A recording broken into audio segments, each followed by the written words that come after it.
Pintunya aja dari emas. Kiri kanan itu dijaganya sama sama penjaganya itu kepalanya berbentuk buaya, bawahnya itu manusia. Sama-sama megang tumbang.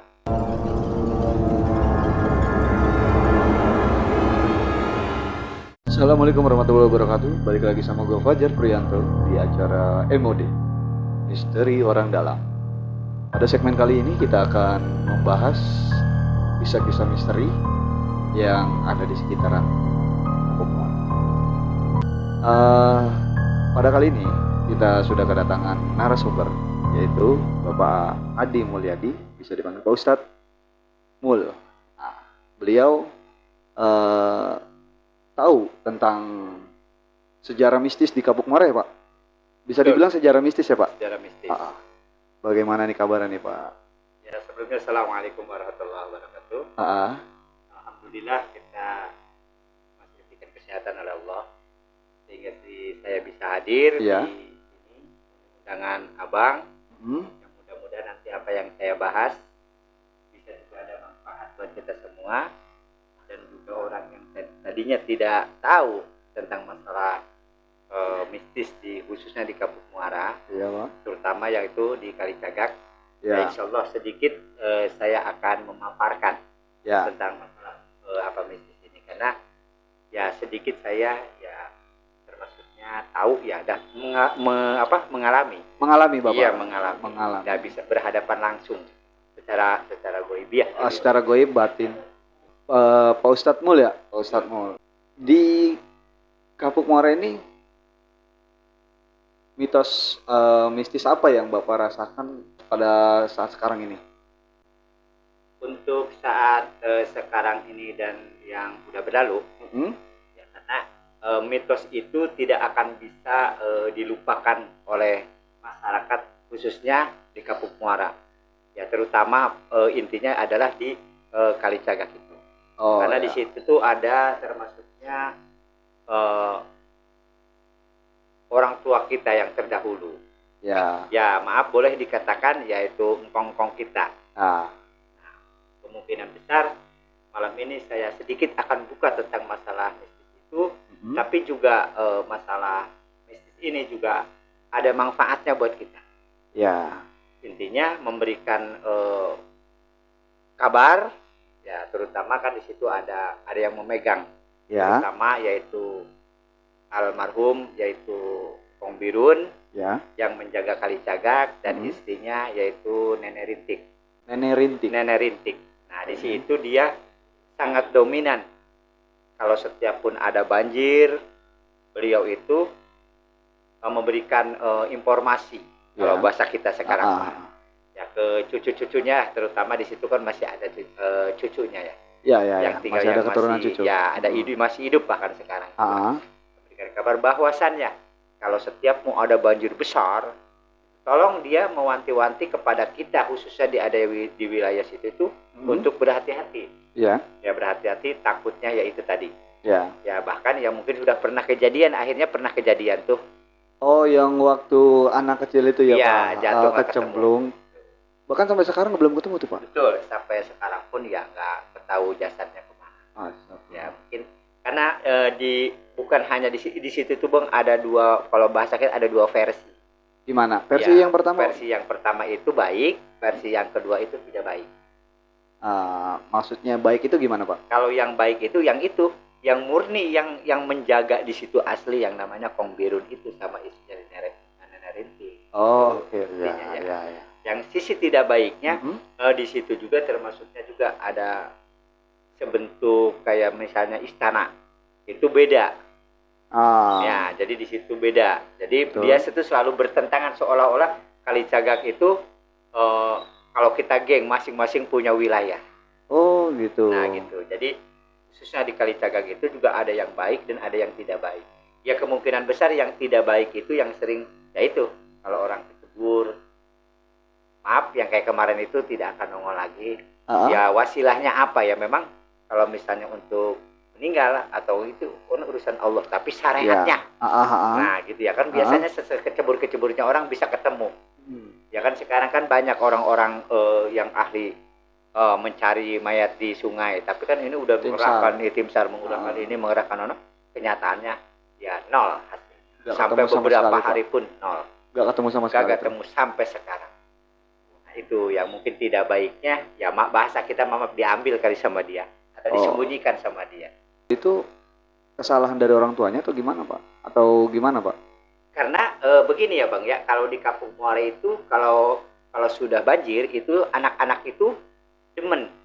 Kita kan zaman dulu mah ada banjir gede, ada ini takut.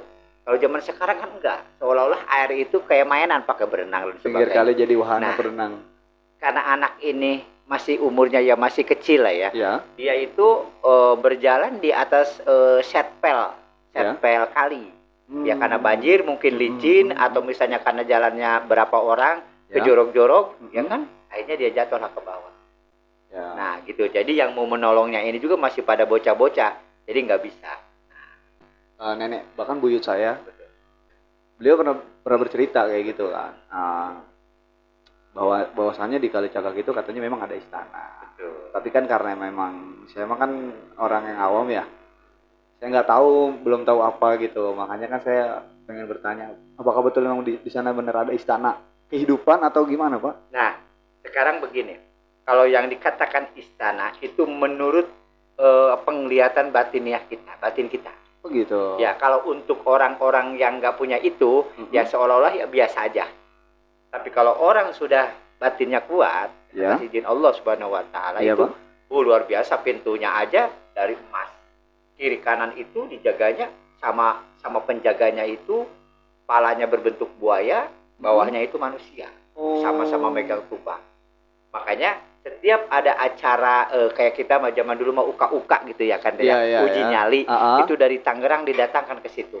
Dia tidak sanggup balik lagi. Oh gitu. Iya. Oh pernah. Pada waktu itu pernah, Pak? Pernah dibawa ke situ, bahkan sudah ada laporan ke saya minta izin. Betul. Ya kan, karena saya itu sebagai ketua RT. Akhirnya dia balik lagi karena saya tidak kuat. Kita jangan memaksakan, tidak kuat. Dari Tangerang satu rombongan. Bahkan yang bawanya juga kalau nggak salah itu masih aparat juga di sono yang nunjukinnya gitu. Nah gitu. Bahkan nanti malam itu bakal ada acara uji nyali. Nah di ujung tuh di RT 1-nya kan bekas minyak wangi tuh. Nah di situ. Akhirnya dia tidak sanggup, daripada kita bahasa kitanya mati konyol, ya lebih baik kita ya. Padahal kalau secara kesat lebih mulianya manusia untuk menghadap, kalau selagi kita masih dekat sama Allah, masih taat kepada Allah, ya setan itu berkata insya Allah. Karena mungkin dia cuma hanya kadar keimanannya ini menurut dia itu masih belum meyakinkan, ya akhirnya kan dia tidak bisa menjalankan itu. Jadi bahkan mungkin juga karena ini yang di situnya lebih kuat daripada dia, lebih ganas daripada gitu, ya akhirnya dia get out dari situ, mengundurkan diri aja udah. Itu sebagian sejarah ya Pak? Itu dulu di Kampung Muara sejarah itu ya? Sejarah bagaimana sih Pak? Sebetulnya begini, kalau dibilang sejarah itu hasil dari penemuan seseorang. Kalau kalinya mah ya memang kali sejarah lah ya kan, kali murni gitu ya kan. Kali angket. Nah, tapi kalau untuk disejarahkan mah, kalau sejarah itu kan misalnya kayak di Kota Tua gitu ya kan. Oh iya, itu sejarah negara. Kalau ini kan sejarah mistis bahasa kasarnya. Sejarah mistis. Nah itu ada ya kayak begini aja gitulah. Ada yang menemukan, awas hati-hati di sini tuh begini. Nah datang lagi orang lagi yang masih sama, misalnya kadar ilmunya tahu. Gak disangka ya di sini tuh ada gini. Nah dari mulut ke mulut, jadi bukan satu orang aja yang membicarakan tentang masalah mistis di Kali Cagak. Jadi orang-orang pintar, ya. Nah ngikut bicara setiap datang ke di situ. Misal kemarin abang ke situ, bilang sama orang situ, oh begini. Tiba-tiba seminggu kemudian ada orang lagi, bang di sini tuh tempatnya begini, bang ada ini ada. Berarti kan sama. Jadi bicara itu bukan hanya percaya kepada satu orang ini. Ternyata orang lain juga mengatakan demikian, berarti benar. Nah dari situlah. Ya. Dibilang ini itu terjadi Pak ya? Terjadi. Berarti Pak Mulyadi ini ada hubungan khusus atau gimana Pak? Bisa berkomunikasi di dunia gaib ya? Gaib itu bisa berkomunikasi di dunia gaib itu, Bapak ini termasuk salah satu orangnya. Bahkan semua semua orang di Kapuk Muara itu nggak bisa kayak Bapak. Betul, gitu. betul. Atau Bapak dulu ada ikatan darah atau gimana, Pak? Kalau untuk ada ikatan darah dan saudara itu ya tidak ada. Tapi saya yang mengalami sendiri, Bang. Oh gitu. Karena saya kan saya orang penasaran. Iya, Dan ya. satu kedua pun saya itu ya sedikitnya ya namanya maaf ya habis pesantren lah bahasa dulu mah ya. Saya tuh lebih mengulik tuh tentang masalah kebatinan. Oh gitu. Ya gitu. Jadi buka mata batin. Nah, intinya jadi tidak ada suatu ikatan apa-apa ya. Kesini karena saya sering berdoa terutama kepada yang namanya yang megang di situ Kong Birun. Mana setiap saat itu habis sholat itu saya kirimin doa. Ya. Makanya pernah kejadian, Bang. Gimana tuh, Pak? Pernah kejadian pertama itu pembangunan komplek Madonna ada di Kapuk Muara RT 02 yang perumahan baru dekat Miyawaki Casablanca. Jadi kan itu dulu kan diserahin sama saya. Jangan suruh ngejaga di situlah kalau malam. Saya dikasih tempat satu rumah. Habis malam Jumat saya manggil anak-anak, anak buah saya lah intinya, suruh ngaji Yasin. Nah sesudah ngaji Yasin, yang lain pada pulang, otomatis kan saya tidur di situ sendirian aja. Sengaja saya lampu matiin. Sekitar jam 2 malam, itu tiba-tiba aja demi Allah, demi Rasulullah, itu turun dari langit, dari atas tetap langit yang belum buat ventilasi angin, tapi belum ditutup. Buat kedap udara. Itu keluar. Itu bukan Kong Birunnya, yaitu Marin. Siapa? Istrinya. Oh, istrinya dari Kong Birun. Dia begopoh-gopoh ngomong ke saya. Ya. Kalau bahasa kitanya mah, terima kasih selama ini saya sering didoakan. Dulu saya panas banget. Sekarang hati saya adem. Kayak seorang berkomunikasi secara kalau bangun tidur itu kan kayak kita mah gimana gitu kan. Tapi nyata, jelek. Karena lampu itu udah saya matiin, yang tengah tinggal kesorot lampu depan doang. Ya. Nah itu hitam tuh ngebentuk blok di depan saya. Oh, itu jadi yakin wujudin ya, mewujudkan. Wujud. Itu ngomong begitu. Adem rasanya. Saya ngomong begini, Nek, mau kemana? Ya udah, Nek mau pulang aja. Nah gitu.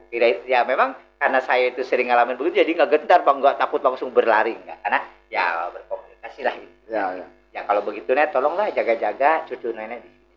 Oh, udah ada ini ya kayak pemberitahuan. Nah, pemberitahuan. Jadi belum tentu cucu-cucunya yang ada yang masih hidup itu kedatangan dia.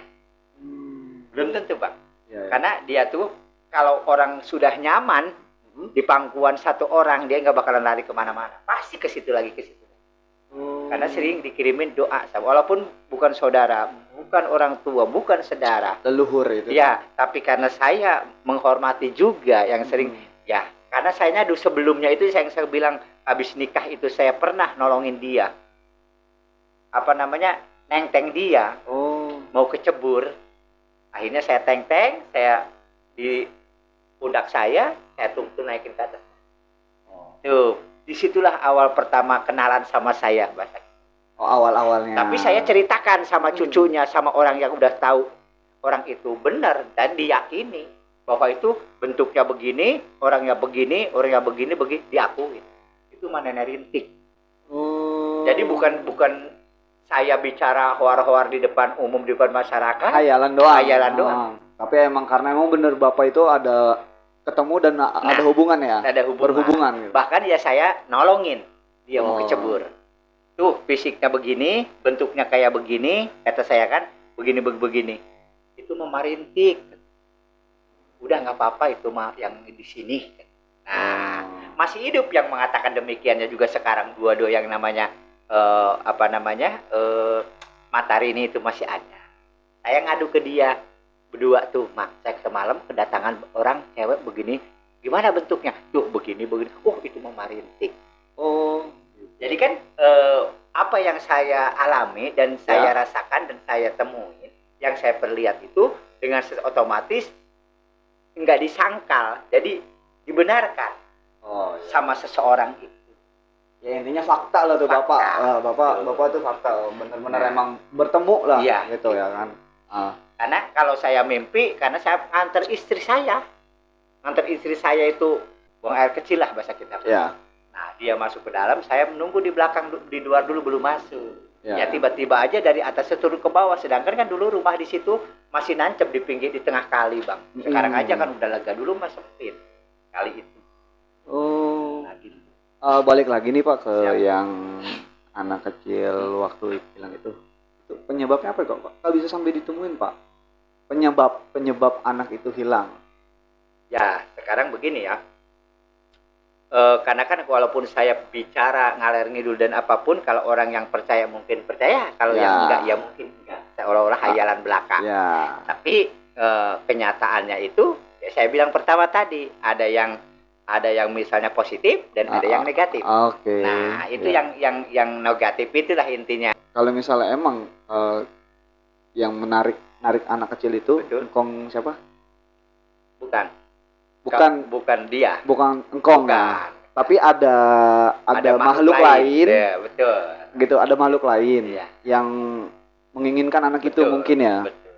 Oh, saya kira engkong yang Kang Birun. Tapi bukanlah Bukan. makhluk yang lainnya, Makhluk yang sejenis sama engkong gitu. Iya. Jadi kan kata saya bilang tadi ada di situ tuh ada versi seolah-olah nih batas wilayah lu, nih batas wilayah gua. Oh, jadi cuman bukan satu tempat itu doang, Pak? Bukan. Jadi masing-masing punya batas kan. Istana itu bukannya istananya Birun, yang lain. Oh, istana yang lain. Kang Birun cuman kayak warga gitu ya? Iya, di sana karena ya? memang dia manusia. Cuma dia nyuruh. Oh, gitu.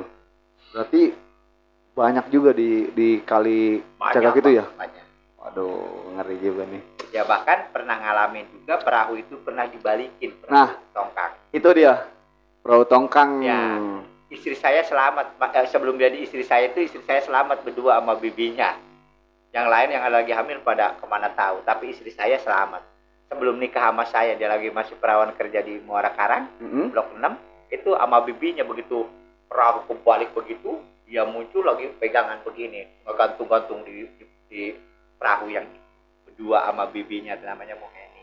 Oh. Kejadian itu ya kan banyak yang meninggal. Selain kejadian itu Pak, kejadian apa lagi di Kali Cagak itu Pak? Kalau untuk di Kali Cagak ya, untuk kejadian yang setahu saya aja ya Bang ya. Kalau yang nggak setahu saya nggak tahu. Ya kan setahu saya itu ya mistis-mistis itu aja. Yang sangat kan termasuknya praktis itu yang anak kecil itu. Setiap itu nggak ada timbul Bang, nggak ada timbul dapat 5-10 hari kan biasanya main bisklap nimbul gitu ya kan. Iya. Ini tidak ada. Oh. Bukan anak bayi kecil, ibarat kata udah bisa jalan-jalan. Udah gede lah di atas, mungkin 5-6 tahun atau 7 tahun. Udah gede. Nggak numbuk, nggak timbul. Kalau yang lain kan pasti nimbul kan. Iya. Ini enggak. Makanya seolah-olah ditelan bumi aja itu. Oh. Sampai sekarang. Gitu. Baik Pak, kita pernah lihat Bapak nih di konten YouTube Pak. Betul. Di konten YouTube itu tentang mistis juga Pak. Betul. Itu Bapak ngapain Pak ceritanya Pak? Dulu itu pun awal pertama saya juga belum dikasih tahu, bahkan saya bakal kedatangan tamu. Oh gitu. Ya dari Ronjo ya, dari Tanara. Ya satu grup lah, satu tim. Nah, sebelumnya tapi udah ada yang koordinasi ke saya bahwa saya mau minta izin nih, Pak Ji, saya mau adakan acara begini, tapi saya sebagai ininya nih, sebagai apa namanya? Kalau kita narasumbernya gitu. Narasumbernya. Nah, coba tolonglah. Padahal dia juga bawa ustadz 2. Tapi dia menyerahkan kepada saya karena yang tahu di sini ini Pak Ustadz. Karena apa? Saya juga tahu udah bangsa begini-begini udah ada di saya udah paham. Teman, lebih indahnya biar tidak melangkai lah kita mohon izin, bukan mau mengganggu untuk pembuktian. Nah, akhirnya dengan serta-merta ya karena dia niat baik, akhirnya ya saya juga mau kan masuk. Nah, akhirnya ya udah untuk pembuktian bahwasanya benarkah di sini tuh begini. Oh, jadi Bapak di YouTube itu konten pembuktian. Bahwa di sini tuh bener nggak kayak gini di Kapuk Muara ini ya, gitu. Karena di posisi di lapangan itu saya belum mendetek. Ya kan belum mendetek. tidak se apa namanya aktif yang ada di Kalicagang. Oh, Bapak lebih mengetahui di Kalicagak daripada di PIK ya? Betul. Lapangan situ. Tapi aktivitas goibnya itu lebih banyak yang mana, Pak? Kalau untuk bahkan ya kalau untuk di aktivitas itu lebih banyak yang di atas. Oh gitu. Ya bahkan di situ tuh ada suatu bentuk makhluk kayak misalnya harimau 2. Wow. Nah, terus yang sangat relevannya itu ada di lapangan RKC. Di lapangan RKC itu tumbuh satu pohon gede sampai sekarang masih ada. Nah, itulah pintu istananya itu. Penghuninya itu apa aja, Pak, yang Bapak tahu nih? Gambaran Bapak itu penghuninya itu seperti apa? Kalau penghuninya mah ya kayak berbentuk manusia, cuman gitu. Ya berbeda-beda. Kalau pakai baju berbeda-beda warna. Yang sangat dominan itu kayak ratu perempuan. Oh, ratu-ratu gitu ya. Nah, ratu-ratu itu. Makanya untuk pembuktian ini saya sengaja penasaran. Bahkan ya dia juga ya nyoba saya lah yang ada sudah di konten YouTube itu. Ya nyoba saya tapi komunikasi. Kalau mau mencoba jangan ke anak buah saya. Langsung aja ke bapaknya. Langsung saya ke saya. Nah, akhirnya kejadian juga kan. Nah, yang ada itu. Akhirnya terbukti. Bapak ini kalau dibilang kayak indigo, bukan indigo ya. Tapi kayak lebih ke apa sih, Pak? Kayak lebih cenderung ke supranatural. Oh, supranatural. Berarti Bapak ahlinya supranatural. Ya, jadi ahli sih enggak lah, takut ada yang lebih ahli daripada saya gitu ya kan. Kalau indigo kan beda, dengan supranatural tuh ada beda tipis. Oh gitu. Kalau ya. indigo itu gimana, Pak? Kadang-kadang kalau indigo itu bawaan. Oh, bawaan dari lahir ya? Ya, bawaan, bisa ngelihat ini, bisa ngelihat. Kalau kita kan mendalami ilmu dulu. Oh gitu. Belajar dipuasain, diapain begini. Enggak kayak indigo kan.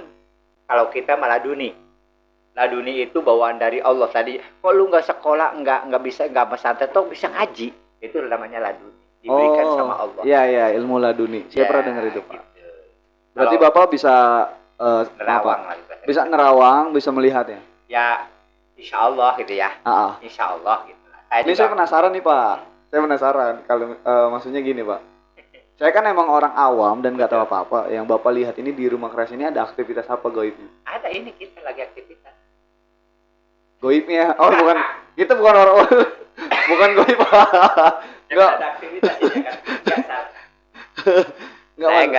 Ada aktivitas. Sekarang begini, Abang mungkin saya udah paham alur pembicaraan Abang tentang di wilayah di sini ada apa enggak. Ya gitu. Kalau kan saya di sini mau baru, Pak. Ya, baru dan belum merasakan. Betul, kan Abang pengen tahu kan? Iya, saya pengen tahu. Gitu, sebetulnya begini, Bang. Kalau masa ada dan tidak ada, semua makhluk Allah itu yang kesat mata itu selalu ngegerayotin kita, ada di badan kita. Jangan salah. Oh gitu, Pak. Iya, makanya kenapa kita sering kebablasan, sering begini. Tadinya kita alim bisa jadi korupsi karena tidak bisa melawan itu yang ngegerayotin kita itu yaitu setan. Berarti banyak yang ngegerayotin kita. Tapi kalau intinya yang di sini tuh ya jangan salah, di sini kan sebelum jadi komplek itu kayak rawa-rawa juga. Ya, saya tahunya itu dulu ini Kapuk Muara emang rawa-rawa. Betul, rawa. Jadi ya yang penting gini aja, walaupun ada, yang penting lu gua bahasa Betawi. Betul, Pak. Jangan ganggu, jangan ngusik. Nah, gitu. Tapi maksudnya takutnya kan kita kan dibilang ya percaya juga nggak terlalu percaya, tapi memang kejadian, Pak. Betul. Memang kejadian. Maksudnya gini, Pak, karena kita mendirikan rumah kreasi ini, ada aktivitas seperti ini, mereka merasa terganggu atau enggak, Pak? Kayak gitu takutnya, Pak. Ya, bagus. Pertanyaan itu masuk di akal buat saya ya. Karena Abang kan bertanya sama saya. Betul, Pak. Jadi, kalau dari awalnya kita ada niat baik, ya kan untuk memajukan masyarakat dan untuk mengetahui yang tadinya tidak mengetahui, akhirnya semua orang jadi mengetahui. Nah, sah-sah saja. Yang penting kita itu ya jangan sombong, jangan kalau bahasa kita mah itu jangan terlalu gimana lah ya gitu kan. Sebelum manusia kan yang diciptakan sama Allah itu kan jin dan setan tuh. Ya kan? Nah begitu ya. Kita jalan aja, yang penting niatnya aja kita yang baik. Ya insya Allah nanti Allah juga akan meridhoinya. Amin, amin, amin. saya kebetulan begini, maaf Bang. Saya itu di wilayah itu bukan hanya sekedar RT aja. Saya juga amil pemandian jenazah di wilayah. Sering yang memandikan jenazah Betul. orang-orang Kapuk Muara ya, Pak ya? Betul. Itu ada pelatihan khusus nggak sih untuk jadi kayak bisa memandikan jenazah gitu? Ya. Maksudnya nanti kan pasti kan ada regenerasi nih, Pak. Betul. Biar yang nonton ini tahu bagaimana jika ingin menjadi kayak Bapak gitu, kan itu kan nggak sembarangan, Pak. Betul. Nggak sembarangan. Maksudnya ada tahap-tahap atau pembelajaran tertentu nggak untuk jadi seperti itu, Pak? Betul. Oke, saya jawab ya. Memang ada pelatihan khusus, Bang. Bukan pelatihan khusus awal pertama itu yaitu di Masjid At-Taqwa. Ya. Ya, ada pelatihan komputer, mesin dan sebagainya. Kebetulan saya itu cenderung karena profesi saya memilih untuk ambil pemandian jenazah. Karena sebelum saya terjun ke sekarang ini di wilayah, itu dari dulu juga saya pernah ngikut, kebetulan Bapak aja ambil pemandian jenazah di Pandeglang di Kulon.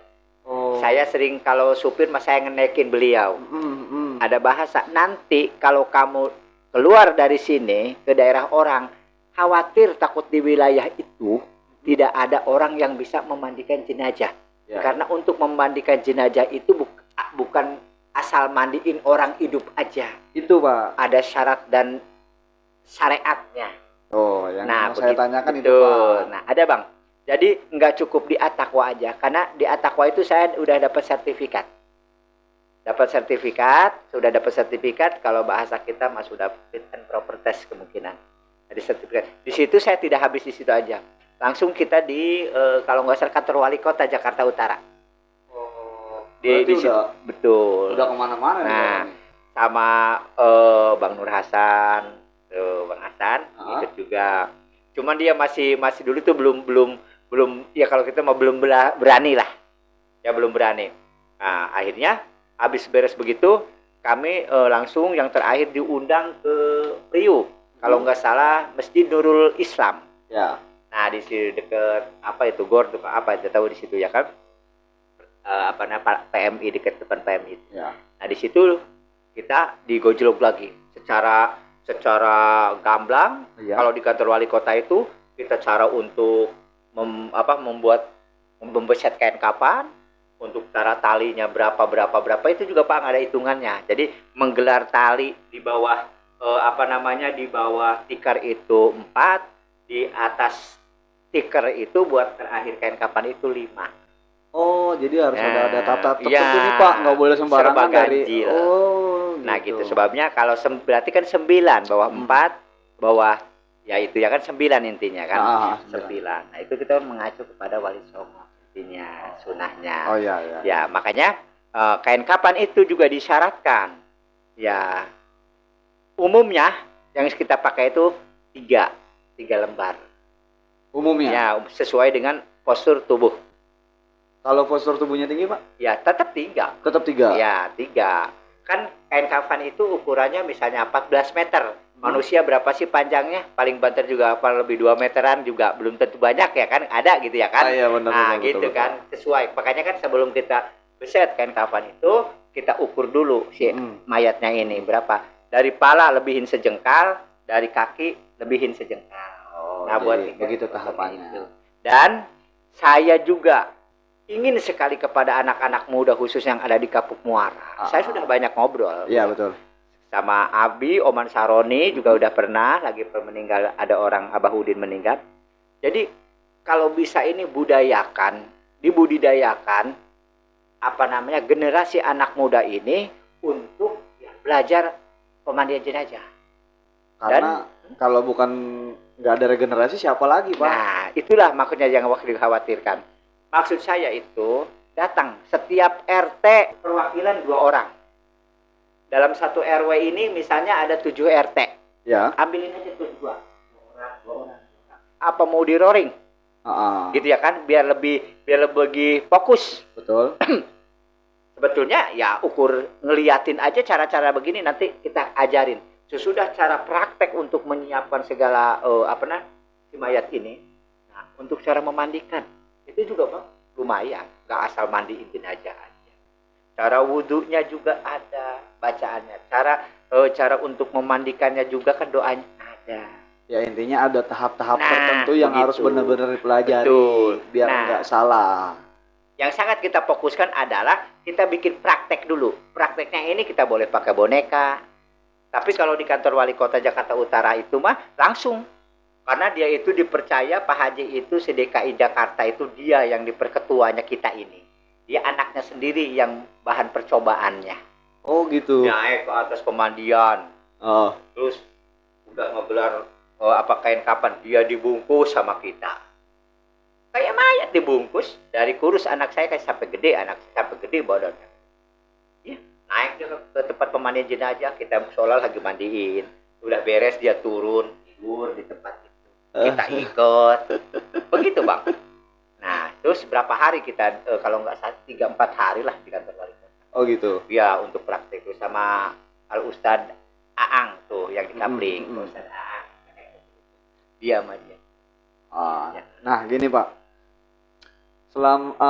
Saya pengalaman Bapak kan memang udah jauh lah ya untuk pengalaman Bapak ini yang memandikan mayat ini. Pernah nggak Pak kayak ada kejadian mistis pada saat lagi memandikan jenazah? Kan biasanya kan kayak supir ambulan kan pasti ada gangguan-gangguan kayak gitu dan kayak pemberitahuan si apa ya dibilangnya ya arwah ya Betul, arwahnya kan bisa berkomunikasi atau bisa kayak berterima kasih kalau yang saya dengar gitu. Bapak ini ada kejadian mistis seperti itu nggak Pak? Nah, oke saya jawab. Selama saya jadi amil pemandian jenazah, demi Allah tidak ada. Tidak ada sama sekali. Karena kenapa? Kalau untuk mistis itu ya, kalau untuk minta tolong, misalnya kata arwah ini, tolong Pak Ustadz bilangin sama saudara anak saya, utang saya tolong dibayarin, kayak punya utang sama si Anu misalnya kan. Nah, begitu. Itu tidak ada. Karena apa? Tidak adanya. Karena saya mengerjakannya dengan ketulusan dan keikhlasan hati. Itu ikhlas dan ketulusan hati. Karena inilah kewajiban saya. Mau berbentuk apapun itu jenazah, ya kan masih utuh kek, yang enggak utuh kek, itu sudah kewajiban kita. Karena mayat itu kalau enggak orang hidup yang ngurusin, siapa lagi yang mengurusin? Ya. Jadi belum pernah dan nggak pernah ya Pak? Belum pernah dan nggak pernah saya didatengin. Nggak pernah, karena emang bener Bapak ngejalanin pekerjaan itu dengan ketulusan hati dan keikhlasan ya? Betul. Nah gini Pak, Bapak kan dibilang bisa supranatural ya Pak? Betul ya. Belajarnya awalnya? Awal belajarnya gimana Pak? Dulu saya ya jelek-jelek juga kata orang, mas saya pernah dikobong rombeng walaupun nggak lama. Nah, karena yang kebetulan itu guru saya itu mamang saya sendiri. Oh. Jadi kebetulan mamang saya itu sebagai ahli supranatural, al-hikmah bahasa kita. Nah, saya ngikut beliau. Bahkan saya itu dibedakan sama santri-santri yang lain. Kalau yang santri yang mesantren asli dari Bandung, benar dari Karawang, dari Palembang, dari Lampung, di Kobong. Kalau saya itu ikut dia di rumah dia. Kenapa? Karena beliau ngomong takut uak atau mamang, kata Betawi mah encing. Ya. Encing nggak ada umur, karena anak encing ini cuma dua lah cewek. Ya. Nggak ada penerusnya, mau nggak mau keponakan lah. Lu lah kalau bahasa Betawi mah yang ngelanjutin ilmu encing, kata encing saya itu kalau bahasa Betawi. Iya Pak. Nah, sebelumnya saya terima kasih nih sama Bapak nih, karena saya sudah cukup ya Pak. Bapak udah ngasih pengalaman Bapak, mengasih tahu pengalaman Bapak selama ini di Kapuk Muara. Ibaratnya berjasa lah Pak di Kapuk Muara Pak. Nah, kalau berjasa sih bagi saya kayaknya tokoh-tokoh lah yang berjasa mungkin. Itu salah satu berjasa Pak. Mungkin kalau nggak ada Bapak juga siapa, gitu kan Pak. Kita juga bisa dapat sejarah-sejarah dari leluhur-leluhur kita, gitu ya Pak. Mungkin Bapak punya pesan-pesan nih untuk keluarga Kapuk Muara, ya khususnya pemuda regenerasi. Betul. Bisa Bapak sampaikan langsung atau? Ya. Jadi saya juga mengharapkan ya kepada anak-anak muda generasi ke depan, saya selalu sudah bilang, dan saya pernah ngedengar di depan mata saya sendiri bahwasanya Pak RW saya yang sekarang itu ngomong begini, Bang. Pas saya memandikan almarhum Pak Herman di RT 04 RW 01. Ya. Lebih baik saya mah di wilayah ini nggak ada RW, nggak ada RT atau RW, daripada nggak ada orang yang bisa memandikan jenazah. Oh. Itu omongannya Pak Pur. Purnomo. Pak Purnomo, lebih baik nggak ada RW di wilayah ini di suatu tempat, Ya. apabila tidak ada satu orang yang tidak bisa memandikan jenazah. Nah, makanya saya mengajak kepada anak-anak muda lah. Ya. Nanti insya Allah saya fasilitasi lah tempat. Kalau untuk fasilitasi nanti Bapak bisa praktek di sini, Pak. Boleh, siap. Buka pembelajaran Betul, di sini. betul. Karena kan emang di sini kan di rumah kreasi ini Pak kita buat untuk segala pembelajaran. Betul. Rumah kreasi ini terbuka untuk umum, untuk belajar segala macam. Betul. Bisa di sini praktek Bapak buka di sini ya. Betul. Untuk anak-anak muda nih, kalau untuk pengen menjadi regenerasi Pak Ustadz Mul, bisa langsung hubungin Bapak ya Pak ya? Siap. Nanti bisa dipersiapkan nanti di sini ya Pak. Sebelumnya terima kasih lagi nih Pak, udah ngasih pengetahuan saya dan pengalaman Bapak yang sangat luar biasa ini nih Pak. Amin, insyaallah. Saya benar-benar dapat Ilmu lah. iya berkat ngobrol sama Betul, Pak Ustadz Mul nih. Betul. Aduh, Masya Allah. Cuman ada satu lagi nih Bang. Gimana? Sekali lagi saya harapkan, ayo kita mulai dari sekarang kepada anak-anak muda yang khususnya anak muda di RW 01 dari RT 1 ke RT sampai RT 7, tolonglah salah satu kayak 2 orang perwakilan setiap RT itu untuk usahakan belajar untuk cara memandikan jenazah. Ya. Karena kenapa? Walaupun saya masih muda begini kan manusia, ada ujurnya, ada Ya, sakitnya. ya. Takutnya saya kebetulan lagi kurang sehat, ya kan? Nah, kalau udah ada orang yang sudah saya didik itu paham dan mengerti kan bisa berjalan. Sudah bisa lah. Nah, jadi nggak terlalu mengharapkan saya. Ya. Karena semakin banyak orang yang bisa memandikan jenazah dan sesuai dengan kemampuan dan ilmunya yang udah ada, itu untuk tidak ada itu sangat mulia itu sebetulnya. Orang yang mau memandikan jenazah sesuai dengan kemampuan dan ilmunya itu di mata Allah itu sangat mulia. Ya. Nah, makanya saya harapkan yuk kalau seandainya kata anak muda-muda di sini, khususnya anak muda RW 01 dari RT 1 sampai RT 7 perwakilan, silahkan. Ya insya Allah Bang Ajis akan memfasilitasi tempat dan juga mungkin itu pun harus dengan secara secara nyata Bang. Ya. Nah nanti kita Prakteknya harus ya? siapkan beli kain kapan gitu ya kan, sesuai dengan ukuran kita dewasa misalnya 14 meter. Itu mungkin dari untuk orangnya itu bisa kita menggunakan boneka karena gitu, boneka-boneka yang kayak di baju-baju gitu kan. Biar nih caranya begini kan, jadi kalau dikerjakan secara nyata belajar itu kan dia lebih memahami. Cuman kalau kalau buku sini begini, itu kan tidak ada bukti. Ya, cuman teori doang ya, tapi tanpa ada praktek. Sampai ada praktek. Jadi kan kalau teori doang mah tanpa dipraktekin kan dia sulit. Untuk dia memahaminya. Sebabnya apa? Karena cuma hanya teori doang. Nih, gua praktekin. Ya kan? Caranya nih begini nih, bentuk ininya nih, cara motongnya begini. Cara bikin talinya begini. Apalagi persyaratan yang selain daripada kain kapan dan sebagainya kan ada alat-alat yang lain penunjangnya ini, Bang. Nah, ini dulu satu tahap dulu. Sesudah udah hafal, barulah kita doa untuk memandikan jenazahnya. Doa untuk mewudukan jenazahnya tersebut. Nah, karena sifatnya kalau memandikan jenazah itu fardunya fardu kifayah. Tugas orang hidup, nggak mungkin yang meninggal lari sendiri ke tali, nggak mungkin jebur mandi, udah gua nggak usah dianterin ke Tegal Alur, gua mau jalan dewek baik, nggak mungkin. Ya kan, yang repot itu kan manusia. Nah gitu ya, bahwasanya apabila kita ada suatu tempat, ada orang yang meninggal, kita leha-leha aja, membiarkan saja, mendiamkan saja seolah-olah kita tidak peduli dengan tetangga dan kita, itu dosa hukumnya, Bang. Bahkan kita undangan ke tempat hajatan, nggak diundang, nggak dosa kita nggak datangin karena nggak diundang. Ya. Tapi kalau ada yang meninggal di wilayah tanpa diundang pun kita datang, itu suatu pahala buat balikannya. Ya, Nah, ya, makanya ya tolonglah, ayo siapa yang berniat, anak muda, khususnya anak muda Kapuk Muara RW 01, tolonglah, ayo, selagi saya masih sehat gitu ya kan. Apalagi rekan saya ini kan saya berdua Bang, di Kapuk Muara itu saya berdua Berdua ya? sama Pak Ustadz Sidik yang di RT 1. Karena Pak Ustadz Sidiknya udah hampir jalan 2 bulan, sebulan lebih ini sakit.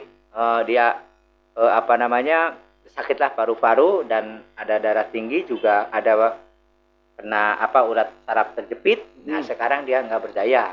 Berarti memang diharuskan ya, harus Ya, ada regenerasi ya? Ya bahkan Sebanyak-banyak. Abi Oman Sahroni juga menyarankan demikian, bahkan dia siap untuk untuk jadi penghubung ke kelurahan dan kemana, siap. Abi pernah ngobrol sama kami. Nah, gitu. Baik, di segmen MOD Mistis Orang Dalam kita sudahi. Terima kasih Bapak Mul yang sudah ngasih kita pembelajaran, pengalaman, pengetahuan. Mudah-mudahan bermanfaat bagi semua orang yang nonton ya, termasuk warga Kapuk Muara. Gua Fajar Prianto dan Bapak Ustadz Mul. Ya.